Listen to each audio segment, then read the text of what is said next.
You're exploring a career in UX, UI, or product design. You're not sure if you've got what it takes, if it's worth the effort, and what you actually need to do to get your first job. In this video, I'm going to share with you my 3-step process that landed me all the jobs that I have gotten in my career.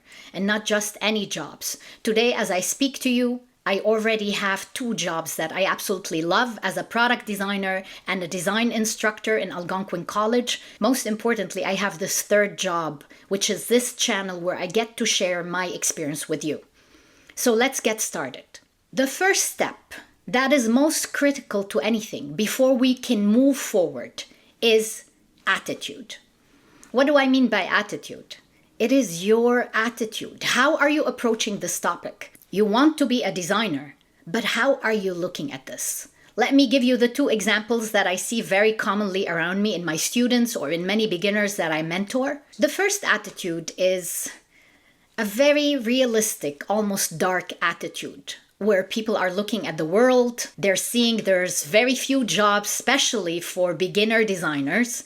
The economic situation is bad, there are few listings, and there are 100 applicants for every position.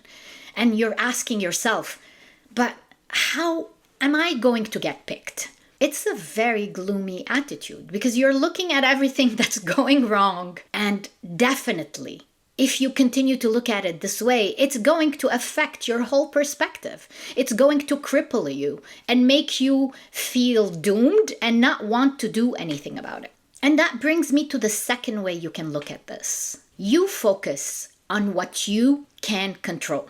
If you say, I want to become a designer this year, and I am 100% responsible for making that happen, I am going to do everything in my power to make that happen. That is the attitude that you need to move forward. When you focus on what you can control, you stop looking at everything that's going wrong with the world. I can't control which country is having war today. I cannot control which leader is acting like a toddler today and driving the whole economic situation into doom. I cannot control these things, but do you know what I can control? I can control waking up today and doing everything that I can to be the best version of myself. And that is what you need to do. What can you do today to become the best designer that you can be? You cannot control how many jobs are there in the market. You cannot control how many applicants are there. But do you know what you can control? Creating an amazing portfolio that will make you stand out from the competition. Creating a resume and portfolio that will get picked in that selection process so you can get called to an interview. That is why attitude matters. This is not some new agey talk to inspire you. Actually, it is, but for me, it is so real. It defines my experience. When you focus on what you can do, you take full responsibility and ownership to make it happen. And that was the case from the very first day I went to study UX design. And the day I graduated, I went to my first interview with utter confidence, knowing that I didn't know anything yet. But still, I rocked that interview and got my first job. And I'm going to show you how to do that. But first of all, do you have the attitude? Yes, I'm talking to you. This is not you're not here by accident listening to me. If you've landed on this video and you stuck around so far, it's because you need to hear this. Do you want to do this? If your answer is yes, then the first step is I need you to fix your attitude and outlook.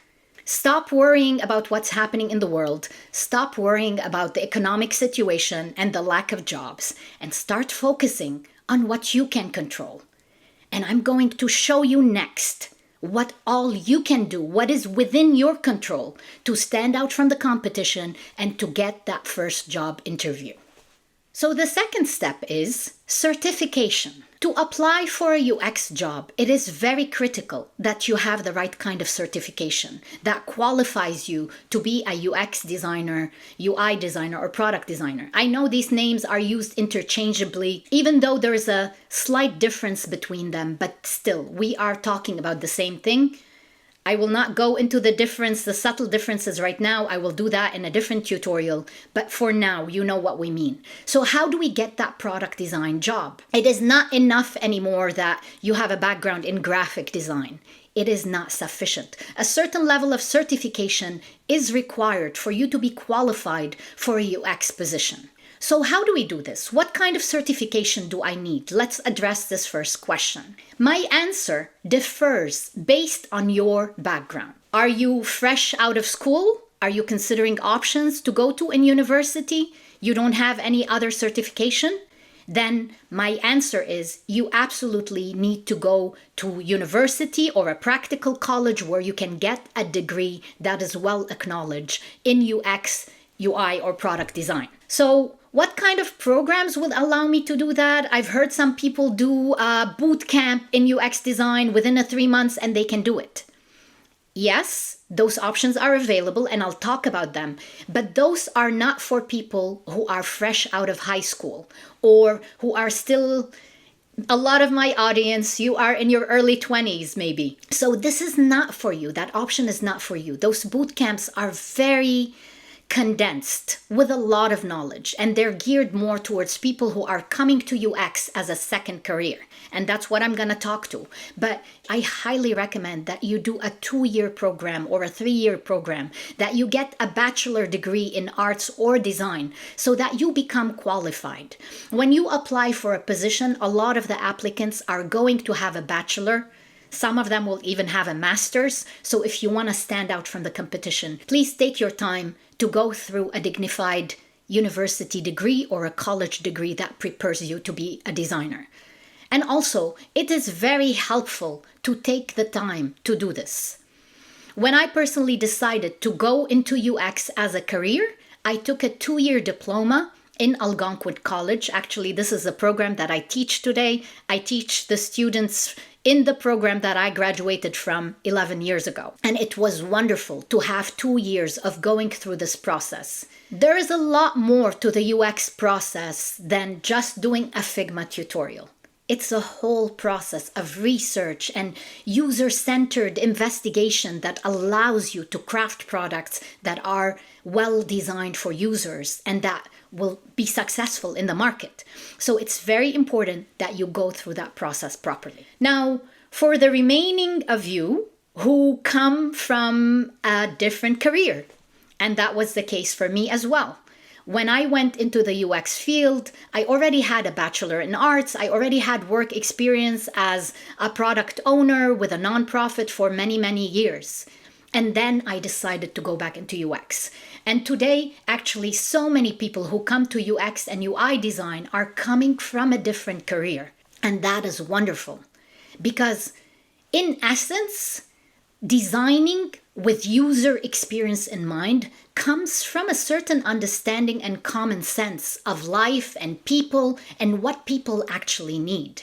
So I see a lot of the people who come from other backgrounds to be very successful at doing UX because they have other life experience in other areas. Many people come from marketing, other comes from software engineering. So many wonderful people that I work with come from the event industry. So they've done things that are completely unrelated to UX, and then they decided to become designers.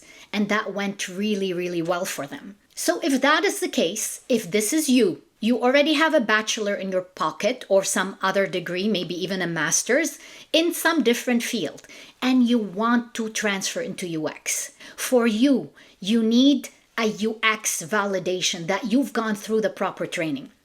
And in your case, a boot camp could be extremely useful. Something that I recommend to a lot of people who come to me for mentorship is the Google UX Design Certificate, because it's a short process, it's coming from Google. So that's one of the things I recommend. There's also many wonderful boot camps that happen online. Some of them are extremely expensive, and I'm not sure they yield the results that they promise. But please do your own research, explore what's around, but feel confident that if you already have a bachelor or a degree of your own, you don't need to go through university or college once again. Because if I'm being 100% honest with you, most of the practical knowledge that you need is available on forums like YouTube. more than the program that you're actually going through. A lot of universities or colleges are not having the time to update the courses and make them as up to date as they should be because the industry is growing so fast. The program I'm teaching today in Algonquin College, I keep updating the content as I go every few months because there's so many new releases in Figma and other industry standards that are happening. So go through a proper bootcamp and your guide to know which one to go through. First of all, of course, it needs to be something that matches your budget, something that you can afford, that is reasonable. If you can find something local where you can actually go there and practice with a group of people, I think that would be your best option because you will have the support, you will have the hands-on experience, and also you'll have the networking. A lot of getting the job is going to be connected to knowing people in your area or in the field. It's just like when you graduate from university or college, you have a co-op where you actually work or you have a chance to do an internship where you can prove your skills. And this will bring us to the next step. Now, the third step, which is the most critical, is having a portfolio that showcases your design experience. A portfolio is more than a resume. A lot of the people who are getting started, their biggest struggle is they have not worked in enough places to actually have design experience or showcase their design experience. So my recommendation to you is you need to show your design experience. Even as a beginner, you need to show that you've got what it takes. So you'll say, how can I do that? I haven't worked anywhere. Well, you have not worked in a specific place, but your design experience will show through your designs. That's what a portfolio is all about. That's why you will see I've created a series for you on my channel just to create a whole application that can be used as a sample for your portfolio. Whenever somebody is hiring, they're looking at your portfolio. They're making sure that you have experience in the UX field. They want to see that you can design with aesthetics, that you have experience enough in Figma that when you're given your first task, you will be able to pull it off. No reasonable hiring manager will expect that you know everything when you're applying for your first position, but you want to show them that out of the 100 other people who applied, you've got what it takes to qualify for an interview. So how to create a design portfolio? Many times when I'm reviewing portfolios for mentees on ADP list, I notice that they've used a website like Wix or something like that. And unfortunately, because they're limited with those platforms, even though those platforms are very handy because they are free, sometimes they enforce on you certain navigation patterns or things that make you very restricted and make it hard for your portfolio to stand out. But that's okay. You want to get started somewhere. And if Wix is what's easiest for you to create a website right now, or WordPress, there are so many platforms out there. It's okay. You can go ahead and do that. But you may ask, do I need a live website? I would say ideally yes, because you want to have that online presence where always as you grow in your career, you have a portfolio that you can keep adding to, you can keep showing your progress, you can keep enhancing to apply for different positions. My portfolio started with me 11 years ago when I applied for my first job. But how it looks today is very different from how it looked 11 years ago. I kept enhancing it and raising it, and I will tell you when we start preparing for the interview how I upgraded it to actually land 3 job offers. So a live website with your name on it and your work is definitely ideal. If you're more technical and you would know how to work with something like Webflow, it will definitely give you much more creative freedom to do things. With my students, because they do have some engineering and coding background as well, I highly recommend that they use a free HTML template to create their portfolios.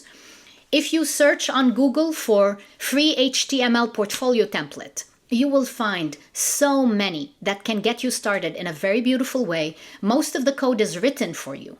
But in order to do that, you need to have some understanding of coding HTML, CSS, and JavaScript, because you will need to edit that content. So this is how I created my portfolio, because I do have the coding experience. I started with a free template and then I focused more on the content and the projects that I want to put inside the portfolio rather than being caught up with the coding of it. So you need to see what's most suitable for you and for your experience, but don't let that deter you. At least focus on creating Figma projects that you can show during an interview and combine together. You can give a link to in a PDF and send as part of your resume. The minimum requirement, at least you should have designed a Figma portfolio that showcases all your work.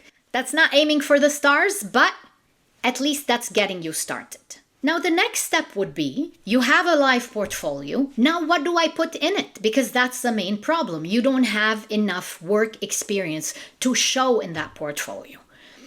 And this is where you putting in the effort, you taking that full ownership, that attitude that we spoke about is very critical. Because do you know what's the difference between those 100 applicants that apply for a job? It's the work and the effort that they've put in to create their portfolio. So what do you need to do to become the one that stands out and gets called for an interview? You need a minimum of 3 projects inside your portfolio. I would say 6 is ideal to show that you have that design experience. So my first recommendations to my students is go out there, look around you, ask a nonprofit or a starting restaurant or any business that you know. Just leverage your community and ask if they need help. Design a website for them, design a mobile app for them.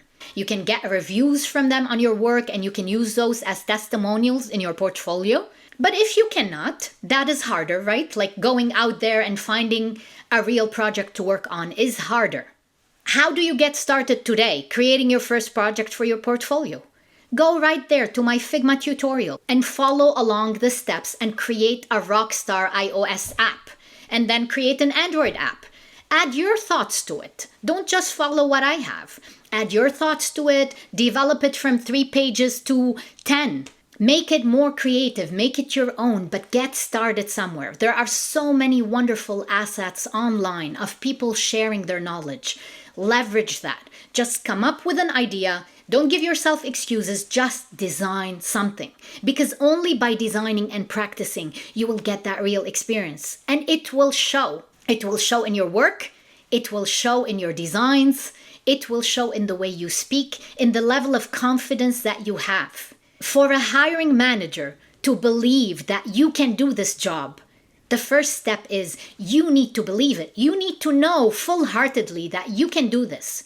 And in order for you to believe that, you need to practice doing that every day. So, minimum 3 projects, ideally 6. That's what you want to put in your portfolio before you send that link to your first job. I hope you found this talk helpful and inspiring for you to get started today creating your design portfolio for your first job. In the next video, I'm going to talk to you about how to win that interview. You managed to get the interview, you created a rockstar portfolio, and you got to the interview process. How to win that conversation, how to move from interview to offer. That's what I'm going to talk to you about. Stay tuned. If you haven't yet subscribed to my channel, please subscribe, hit that bell notification so you get notified when the next video comes, and you will find all the resources and links that I mentioned in the description. Thank you so much for being here and for allowing me to guide your design journey.